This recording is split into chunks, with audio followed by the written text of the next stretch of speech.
From the heart of New York City, it's Today with Jenna and Friends, with today's guest co-host, Little Big Town's Kimberly Schlattman. The fun starts right now.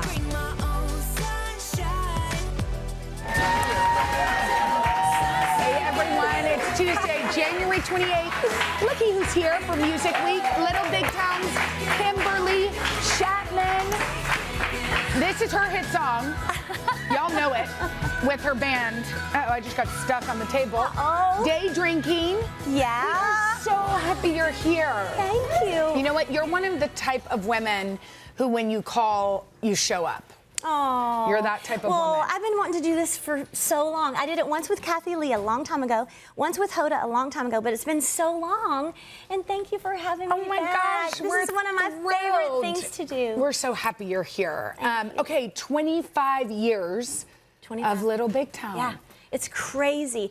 I mean, we got together. Karen and I went to college together. Yes. That's how we met. By the way, Karen, I love too. I know. Karen needs to come visit. She's fun. Good memories with Karen. Yes, we do. Yes. We'll get to that. Yeah, we'll get to that. Yeah, and then we met up with the boys, and 25 years ago, we performed. Our first performance was on the stage of the Grand Ole Opry. We had only played in living rooms before that, and someone canceled at the last minute. So we got a record deal the same day we played on the Grand Ole Opry.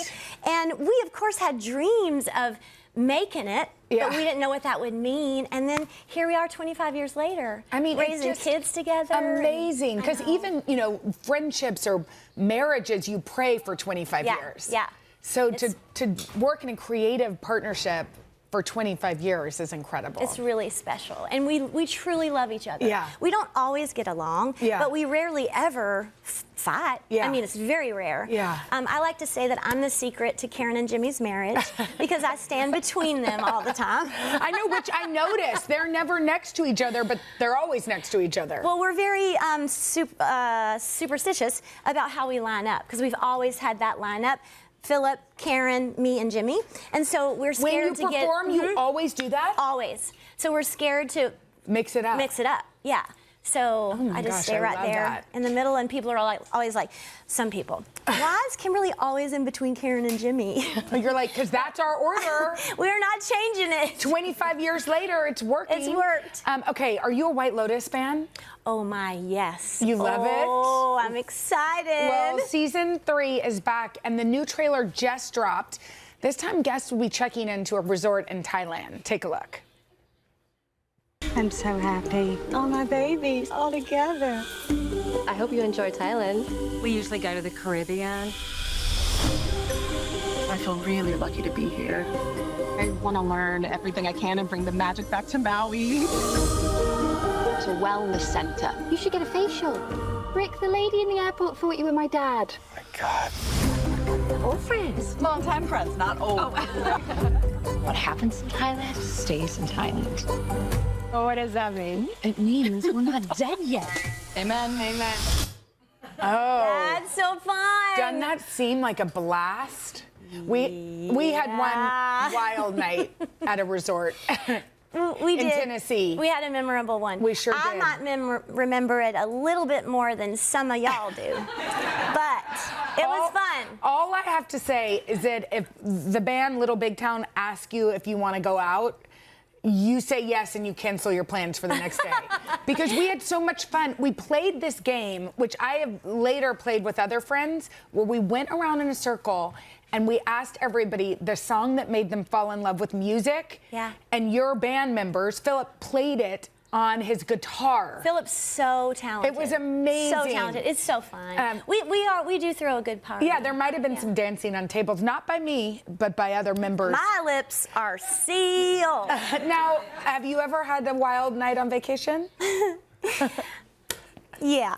You have something to disclose. I do. When we talked about this earlier, I started shaking, my hands started shaking, I got really nervous, and I was like, I do have a story, but like 4 people on the whole earth know about it. Okay. Not my parents, not my mom and daddy.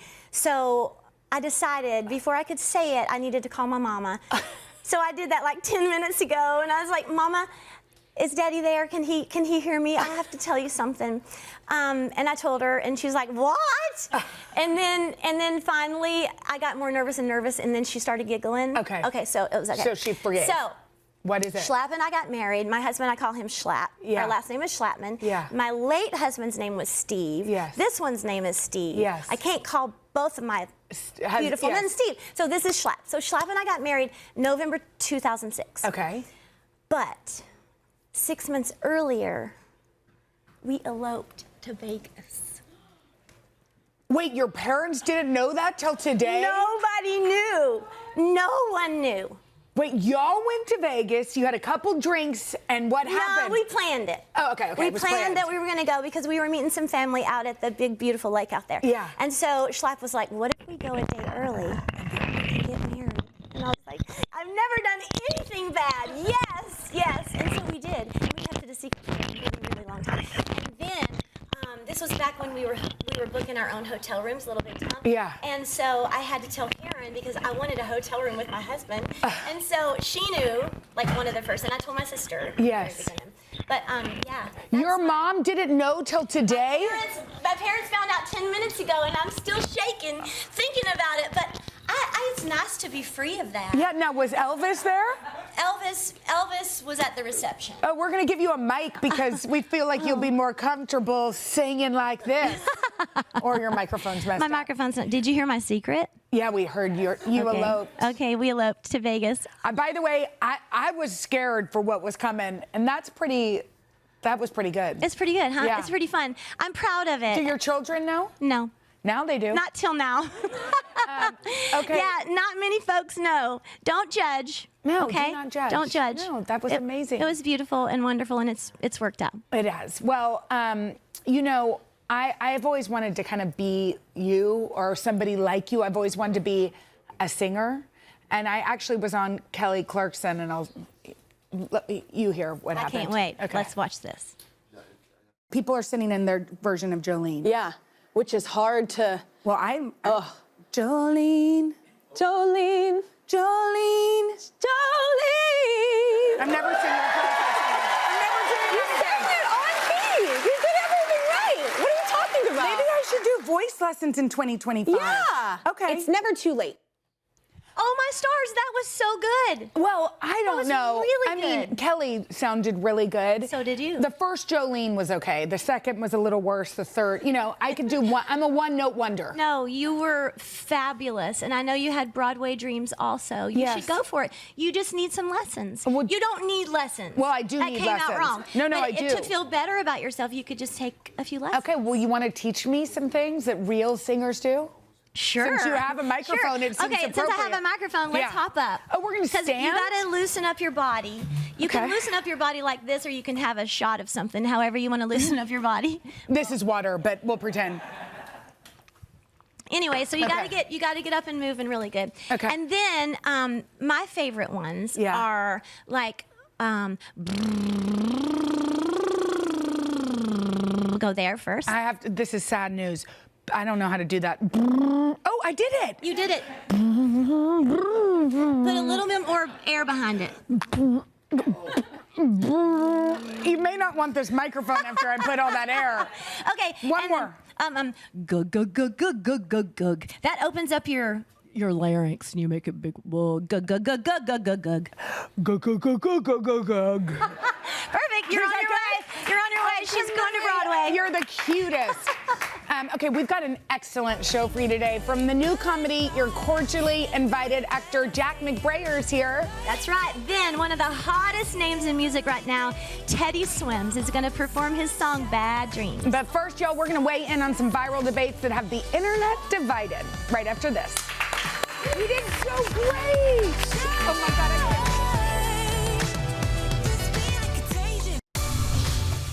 Okay, there are some fun debates causing a stir on social media right now. So you know what that means, Kimberly? I sure do. That means it's time for The Internet's Divided. And here to tell us what everybody is talking about is today digital editorial director Ariana Davis. That was a great Internet's I Divided know. intro. I'm like excited. We could do We it could in sing unison. together. Yeah. we're gonna learn to sing together. Yeah, that's what we're gonna do. Okay, Ariana, I prepared Kimberly. This is so much fun. What do we have first? Yes, so this first one is about whether adult children should ask their parents to pick up the tab at dinner.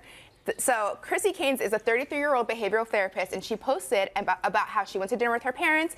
She kind of covertly slipped her card to the server, paid for dinner. The next day, her parents had transferred the money back in her account along with some money for gas, which was so sweet. And so she posted about it, and everybody in the comments was really split. Some were like, that was really sweet. You know, sometimes parents should treat their kids, and other people were like, she's a grown woman. Why is she, you know, why are her parents paying for her dinner? What do you guys think about this one?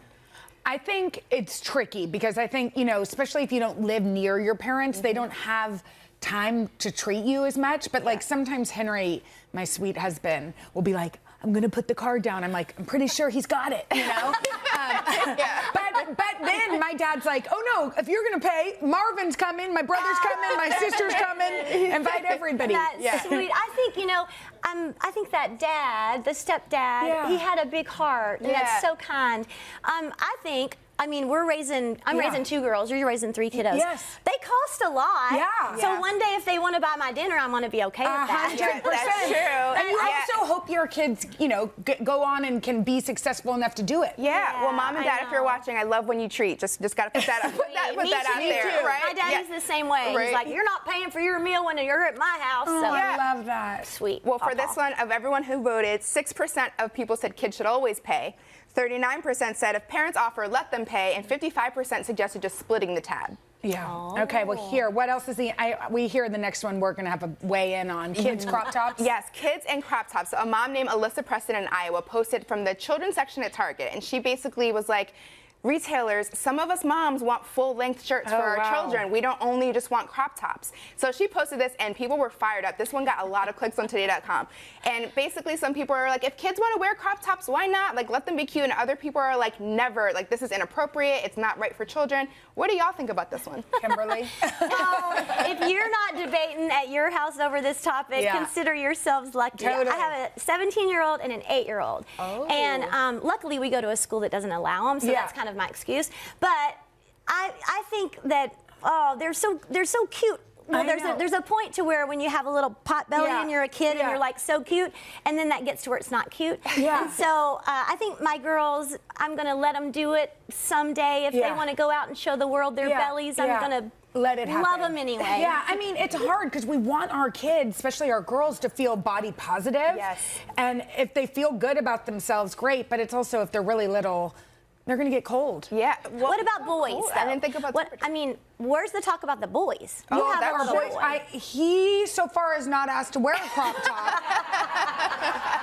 But if he does, you know, equal opportunity. Yeah, I think so. Well, 61% of people who voted in our poll said they think kids should not be wearing crop tops. So wow, this was a strong opinion. It's also like who wants to fight all the time. Okay, tell us about the last one. This last one came about on Reddit. So a woman posted about how her male roommate had a female guest over for the weekend, and afterwards the roommate realized that this guy's guest was using her shampoo and conditioner in the shower. And so after that, she hid her products because she's like, I pay a lot of money to treat myself to these luxury products. And then the next time the guest came over, she asked, where was that great shampoo and conditioner that I used?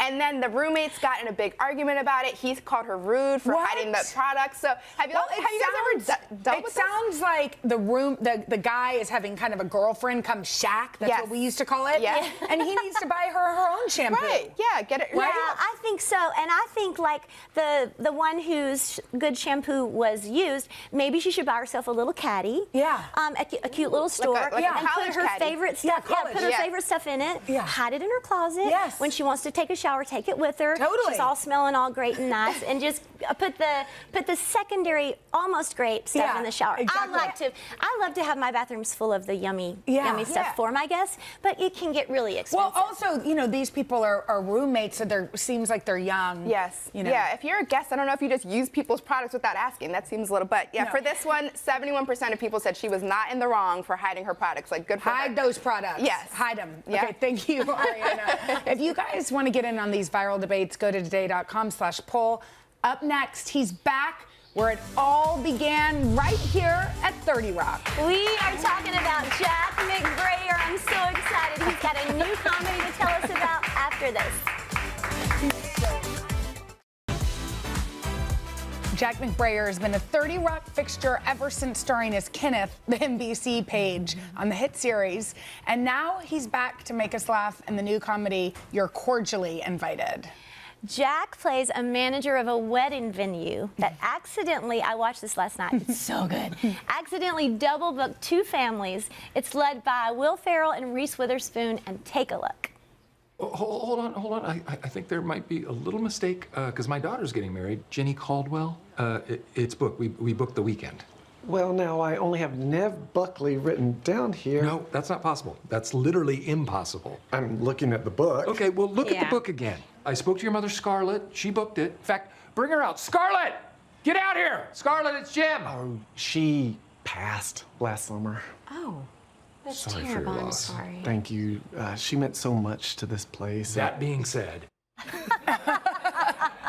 Oh my gosh, Jack, hi. We're so happy you're here. Thrilled to be here. This movie is exactly what we need. It's hilarious. Yeah. Tell us a little bit about it.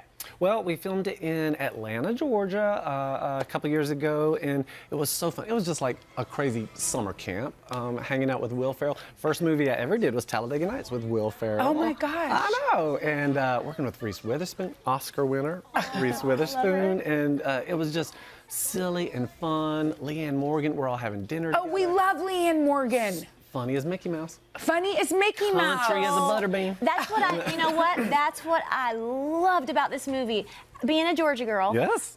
Every accent was so authentic. I'm telling you. I hate it when you watch a movie that's supposed to be Southern and they're Right. all fake accents. Yes. Oh, their accents were phenomenal. Yeah, that's what you guys So are both good. from Georgia. We're from Georgia. We are probably related. We're probably like 4th or 5th cousins. What do you love when you go back to Georgia? What do you love about it? Everything. I mean, even I like the humidity. I mean, it keeps you dewy. It keeps you dewy. I love how you say humidity. Humidity. That was a lot of syllables. Okay, you are back at 30 Rock, which I love. This obviously, this place means a lot to you. It is wild. 30 Rock, of course, changed my life. The show did. But so much of what we did was in this building. And even just seeing outside the statue of Prometheus. And it's kind of like when you go back to your high school and everything smells the same. Yeah. I mean, it's this beautiful Art Deco decorations. Like, it's really fun coming back. That whole show was like such a wild hit, and I feel like, and people are still watching it. I was with Tina Fey yesterday, and you were with her last night. She's like, yeah, now people stream it. It's the weirdest thing. I didn't even think that like young people would be tuning in. Yeah. Oh. Yeah, my 17-year-old. Yeah, keep it coming. Okay, we know you have both of y'all have some odd jobs. You have some really odd ones. That before you've been famous now for a bit. Well, famous. Also famous. Well, you've been a working actor for a bit. Employed. Yes. But talk to us about some of your other jobs before acting. Of course. I mean, I'm no stranger to hard work. When I was back in Conyers, I worked at a swimming pool factory. Yeah. We manufactured swimming pool liners made out of vinyl. What could possibly go wrong? I waited tables at a restaurant called Po Folks. Do you know Po Folks? I know Po Folks with the sweet tea in the Sweet mason tea in jar. the mason jar. So good. Checkered tablecloths. Fried chicken. Delicious. Yeah, that sounds Good for good. you. Do they have fried okra? Fried everything. Okay, great. Yes, fried everything. But then the kind of most important thing was that you were the employee of the month at Applebee's. I was the employee of the month at Applebee's in Conyers, Georgia. Oh. July of '94. I peaked. That is I peaked, so you guys. cute. That's so cute. I picked green beans in Georgia in August in a field. Oh, no, and you that know what a was- bushel is? It's of course I got $2 a bushel. $2. And I asked her how old she was, and she was like, I was 13. I'm like, so that's child labor. It's illegal. I need to make a phone call. I need to make a phone call. It made me learn how to work hard. There you go. Appreciate hard work. Well, this movie is such a blast. It's so much fun. Good. I mean, Reese and Will, whoever put them together was magic. So fun. But we needed you. Exactly. We needed you. Everybody needs this one-trick pony. That's not true. Jack's gonna stick around because we're gonna take a trip down memory lane in our Wall of Fame game. It's gonna be a lot of fun. Right after this.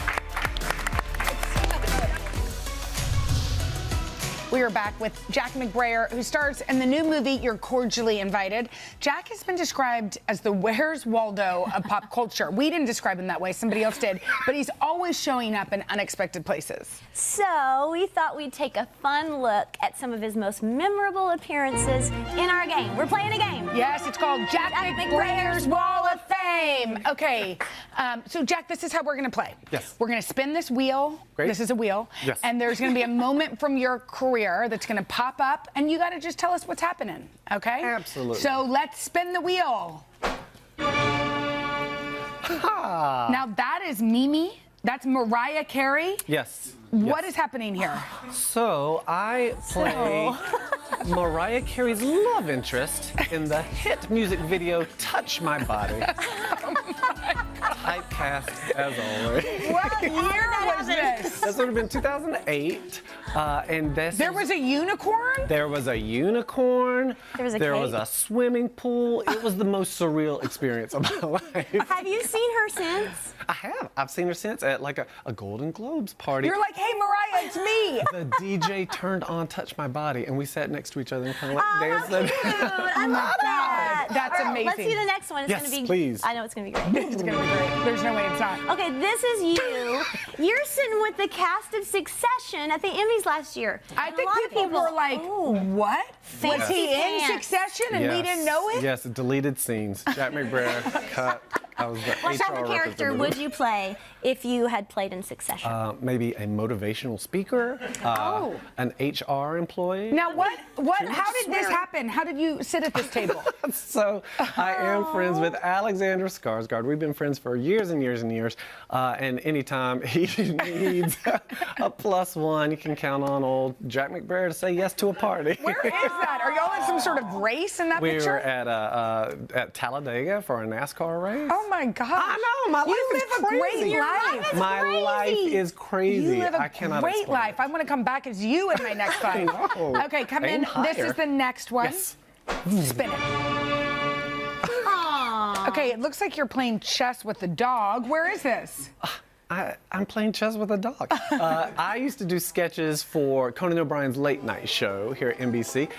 He paid my bills for years and years, and they would usually cast me as a hillbilly, as a little country Hey, I'm boy. proud of the Hillbillies. Thank Hillbilly you. pride is strong. Madam, it paid my rent. So this is me getting shot as a copy of the movie Hope Floats. I mean, Well, it's no, so did you start in stand-up? Is that how you started? improv. In fact, back in Chicago, Second City Theater, that's where I met Tina Fey. Yes, y'all were there at the same time? Yes, ma'am. How amazing is that? Wow. Okay, next we got you Yes. competing on Nailed It. Yeah, spin it. Why did you do that? Yeah.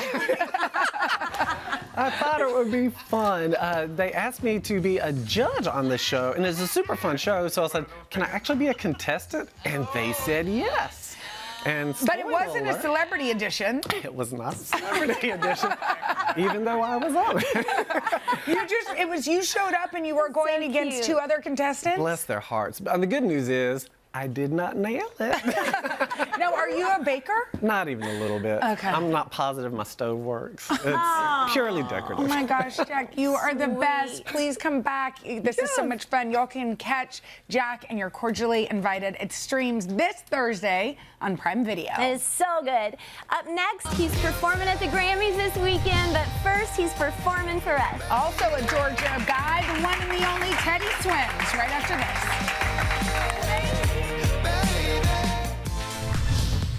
We are so excited because we have this month's Read with Jenna pick, The Life Cycle of the Common Octopus. It's the debut novel from author Emma Wright, and we're going to chat right now with Emma in just a minute. But first, y'all, let's go inside her book.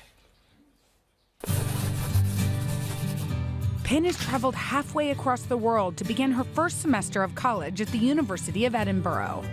But instead of leaving her family's past behind, she's running towards it, desperate to uncover a decades-long secret she's certain led to the demise of her parents' marriage. Emma Knight's debut novel, The Life Cycle of the Common Octopus, is a coming-of-age story about loyal friendship, unexpected love, and the many paths to motherhood. we're so happy because Emma Knight joins us along with the NYC Book Club. Thank y'all for being here. You all love this book, yeah? Yes. Okay, so Emma, congratulations, New York Times bestseller, your first book. Tell me how this all came to be. How did you start writing this book? Well, thank you for having me, Jenna. Yes, thank you. I started writing, I've always wanted to write fiction, but I didn't have the guts for a long time to commit to writing a novel. I didn't know if I had it in me. And when so I have two daughters, Ezzy and Frida. Ezzy's now 7, but when she was starting to talk, she would watch me working from home and say, what kind of job do you have? What kind of job should I have? And I remember telling her, you should do something that you always will want to get better at and something that makes you feel like you. Yeah. And when I sat with that, I thought, that's not really what I'm doing, not yet. Yeah. And then when my second daughter, Frida, was born, there were some postpartum complications and I was in the hospital for a while. And it jolted me. It was scary. And I realized you only get the one life. And if I'm going to show these two girls that they can do anything that inspires them, then I've got to do it myself. Oh, I want to cry. I know, it's so good. The main character, Penn, is a late bloomer. Why did you decide to go that route? Well, I don't know any late bloomers myself. We're all still blooming. We're all still blooming. I'm throwing out secrets of my life. It's all still happening. I was interested in a character who lives more in her head than in her body, and who, if you think of the concept of the life cycle, sure, at 18 you've reached physical maturity, but not intellectual or emotional maturity. And without those other two, the first part can be hard to figure out. And so here's Penn, who feels that there are certain things that she should already know how to do or understand, but she is aware of a disconnect. Yeah. And because she's lived in books for a lot of her life, and she's a big reader, and she's kind of hidden behind her thoughts to avoid experiencing things physically, like her friend Alice, who's much bolder. I was interested in that contrast and in a character kind of coming into herself. I'm obsessed with late coming of age stories, so it's one of the things. And by the way, there is no octopus in this book. We just need to go ahead and state that, because I have chosen an octopus book before, but what it is a metaphor for motherhood. Yes, yes. So the life cycle of the common octopus is difficult. The female octopus works really hard to make it to adulthood in a difficult world, and very soon after reproducing, she enters senescence, and she stops feeding herself in order to protect her eggs for a long part of her life, and then she just wastes away. And I think this image of the perfectly self-sacrificing mother is it's a Loch Ness monster that we can torture ourselves with. Yes. And this is a book about trying to broaden the definition of what a good mother looks like. I love it. Okay, we have some questions. Yes. Let's get to Paige. Well, I have to tell you that we really loved your book. It was engaging, it moved us, and it was driven by such animated characters. So we were really curious. We know that you went to the University of Edinburgh. We were wondering if you based any of the characters on people that you knew at the University of Edinburgh. Oh, thanks, Paige. My friends who have read it now that it's out will say that they can recognize bits of themselves. I would say the friendship between Penn and Alice was possible for me to write because of my friendship with my best friend, Monica. And I wanted to write about female friendship as the central love story of the book. And I think the way in which those two characters let each other grow and evolve and hope that the other will grow and evolve is inspiring and is a big that came from this friendship I have with my friend Monica. And then some of my friends from university as well, little details like the bedroom or, Stinky definitely come from So sweet. friends as Linda, you have a question too. Yes, your book so deeply touches on the roles of women of all ages. Judgment, encouragement, just the friendship. And while also creating a mystery, did one thing come first? That's a good question. So I would say the former is my context, of course, and is what motivates me to write. Expectations on women, impossible expectations on one hand, and then on the other hand, the friendships that allow us to really become the best version of ourselves. So that is so deeply within me. The mystery came in little bits. I found myself writing a letter to somebody called Lord Elliot Lennox, and I had no idea who this was. And I was obsessively writing and rewriting this letter, and it took shape bit by bit. Little sparks, little flashes of these, eccentric British men would enter my mind, and I would just capture lines of dialogue on the page. And so that part was, I think the first part fueled the second part. It kind of entered into it because I'm a woman and I'm a mother and I have female friends, and I think the context of all of that entered the mystery. Well, the book is amazing. I'm sorry we didn't get to your question. I promised, but you'll have to come back. The book is incredible, and we didn't talk about how dreamy Sasha is, but if you're, Valentine's is coming up. If you want to just daydream romance, get this book. Check out Emma's book. It is The Life Cycle of the Common Octopus. Go to your local indie bookstore or head to today.com/read with Jenna. And we'll be back right after this. Thank you so much, Emma. Kimberly, you're a queen. Thank you so much for co-hosting with me. And here is our little friendship bracelet. Oh, so you can always remember us here at Jenna Friends. I'm going to put it next to my mama one. Oh, yes, please do. Y'all, tomorrow we have music superstar Sierra. She'll be my guest co-host. Have a great day. Mwah. You alone. You alone.